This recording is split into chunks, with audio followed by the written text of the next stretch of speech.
Buenos días hermanos y hermanas, Dios los bendiga.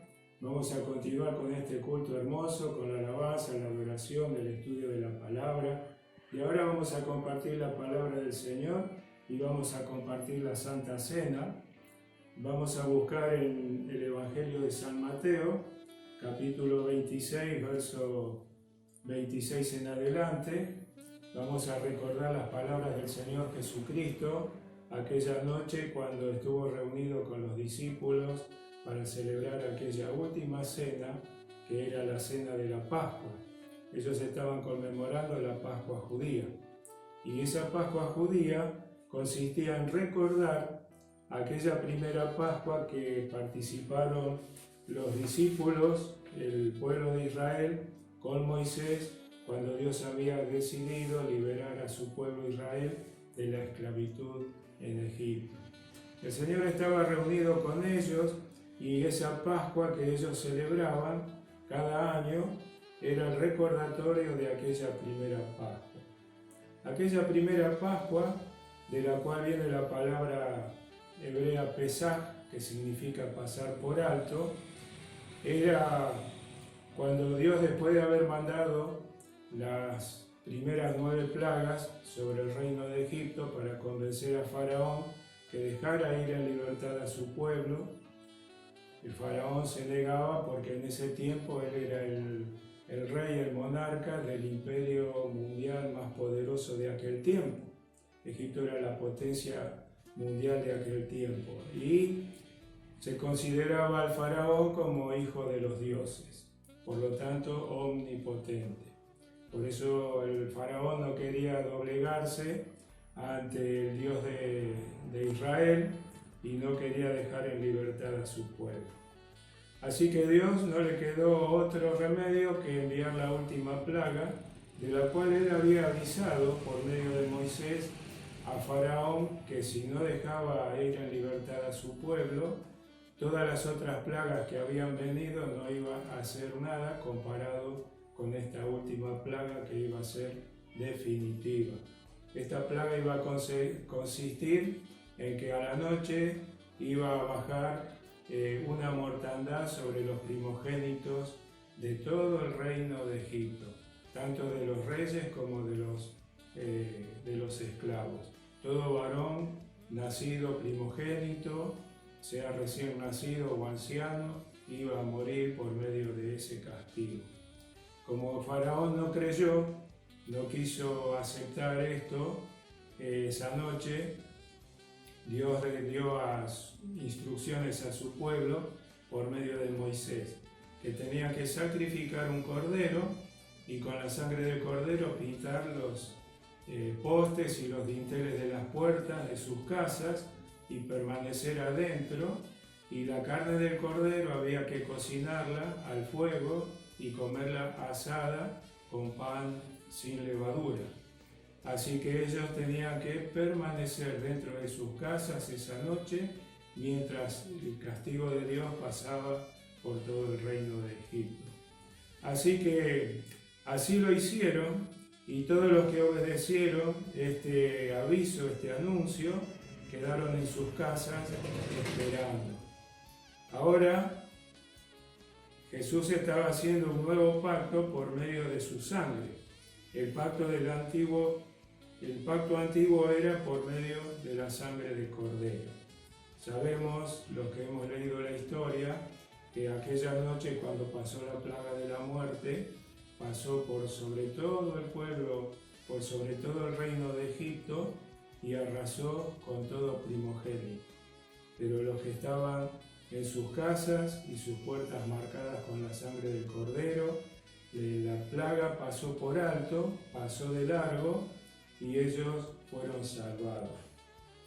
A partir de ahora, el Señor Jesucristo está haciendo un nuevo pacto con su pueblo, por medio de su sangre. Él, al compartir esta Pascua con sus discípulos, está haciendo un nuevo pacto. El pacto antiguo era por medio de la sangre del cordero. El nuevo pacto será por medio de la sangre del Cordero de Dios que quita el pecado del mundo. Este es Jesucristo. A partir de ahora es por la sangre de Jesucristo. Antes los hombres tenían que ofrecer corderos del rebaño o comprar corderos para el sacrificio. Ahora, quien ofrece el cordero para el sacrificio es Dios. En el Evangelio de San Juan, capítulo 1, verso 29, Juan el Bautista, el profeta que bautizó a Jesús, dijo de él cuando lo vio pasar. Jesús iba caminando por la playa, Juan lo ve pasar y dice, señalándole a la multitud, diciendo, este es el Cordero de Dios que quita el pecado del mundo.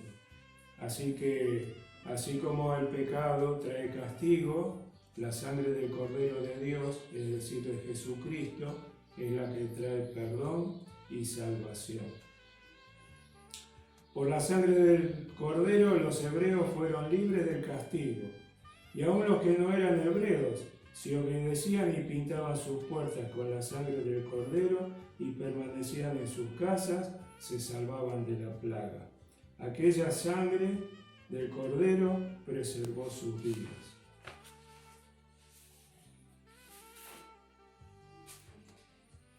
En este tiempo, por medio del nuevo pacto que Jesús establece con su pueblo, es la sangre de Jesucristo, el Cordero de Dios, que quita el pecado del mundo, la que preserva nuestra vida y nuestra alma del castigo por el pecado. Y hay una enseñanza muy importante que es una ley que Dios le dio a los israelitas en su tiempo, que está en Levítico 17:11.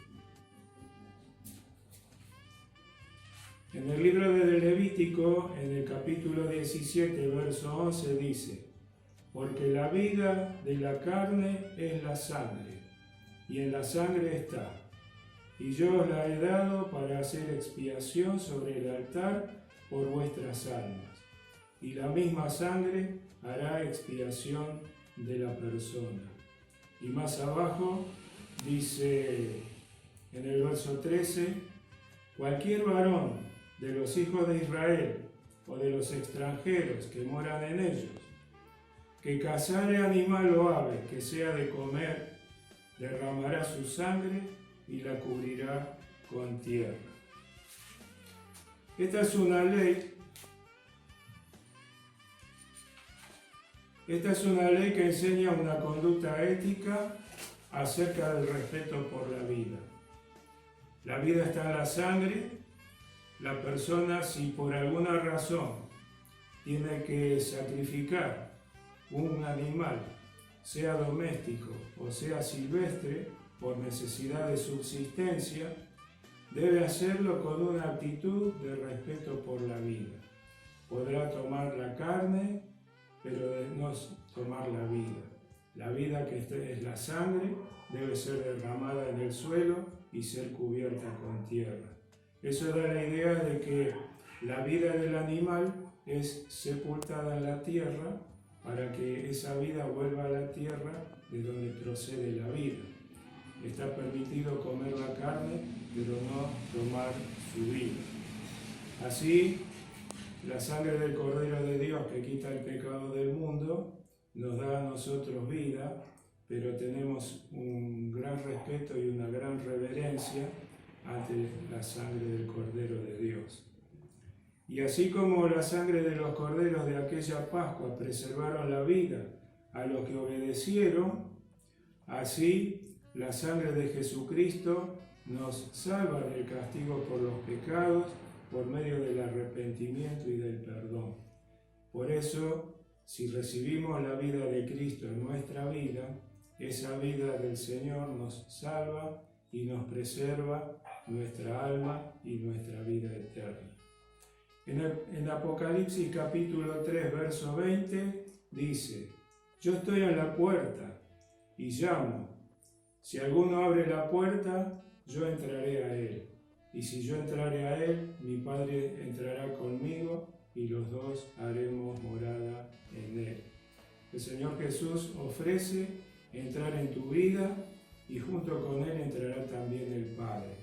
Y la vida de Jesucristo en tu vida, la vida del Cordero de Dios en tu vida, puede transformar tu vida, puede cambiar tu situación y puede darte una vida nueva, una vida abundante, una vida victoriosa.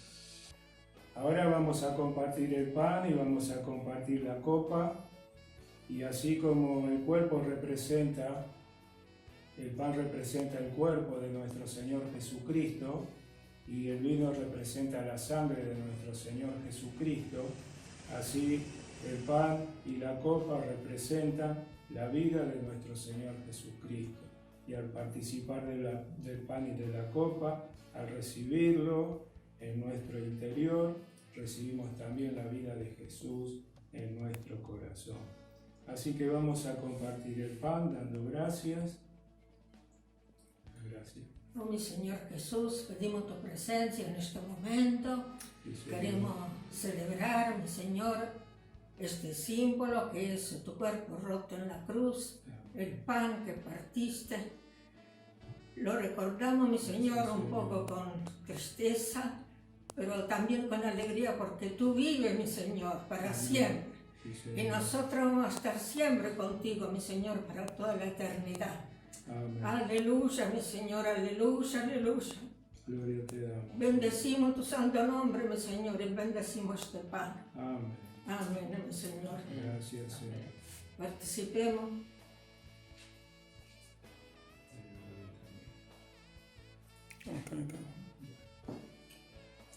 Participamos del pan, el cuerpo de Cristo, en su memoria. Amén, mi Señor.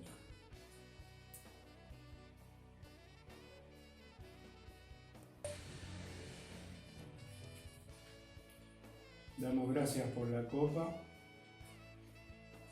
Gracias, Padre, porque estás en nuestras vidas, porque un día nos regalaste esa salvación tan preciosa, por tu sangre derramada en la cruz a favor de cada uno de nosotros. Que este sacrificio, Señor, pueda hacer en nosotros la fidelidad para siempre, Señor.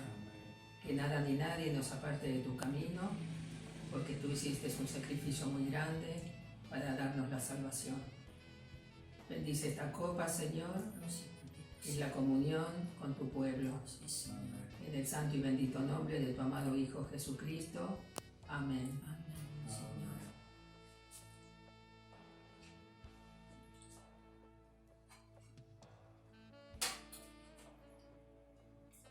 Participamos de este vino que representa la sangre de Jesucristo que se derramó en la cruz para el perdón de nuestros pecados. Amén. Y esta sangre representa la vida de Cristo sacrificada a nuestro favor.